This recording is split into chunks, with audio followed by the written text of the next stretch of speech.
جب محبت اور یقین یکجاں ہو جائیں تو ایسی چیزوں کا ظہور ہوتا ہے جن کا وجود بھی نہیں ہوتا۔ عورت جب تک مرد سے دور رہتی ہے تب تک وہ مرد کے لیے سب سے زیادہ حسین، دلکش اور نایاب چیز ہوتی ہے، لیکن جس وقت وہ محبت کا اقرار کر لیتی ہے تو اسی وقت سے مرد کی نگاہوں میں عورت کی اہمیت اور دلکشی پہلے کی نسبت کم ہو جاتی ہے، اور عورت کی نگاہوں میں مرد کی اہمیت بہت بڑھ جاتی ہے، کیونکہ عورت اقرار کر کے قید ہو جاتی ہے اور مرد اقرار سن کر آزاد ہو جاتا ہے۔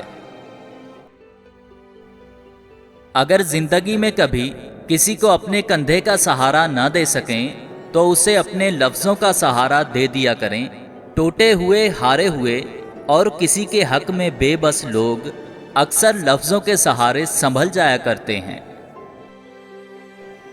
اگر بیٹی اور داماد اکٹھے کھانا کھائیں تو ان میں کتنی محبت ہے، اور اگر بیٹا اور بہو اکٹھے کھانا کھائیں تو تعویذ کا اثر ہے۔ دو قومی نظریہ۔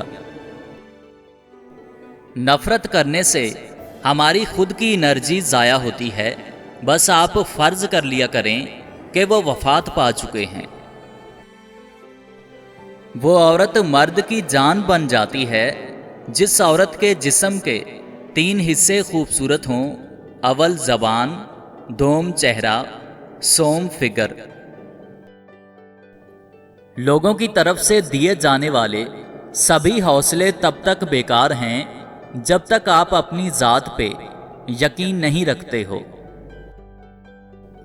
یا اللہ، تو رات کو جس طرح دن میں بدلتا ہے اسی طرح ہماری پریشانیوں کو آسانی میں بدل دے۔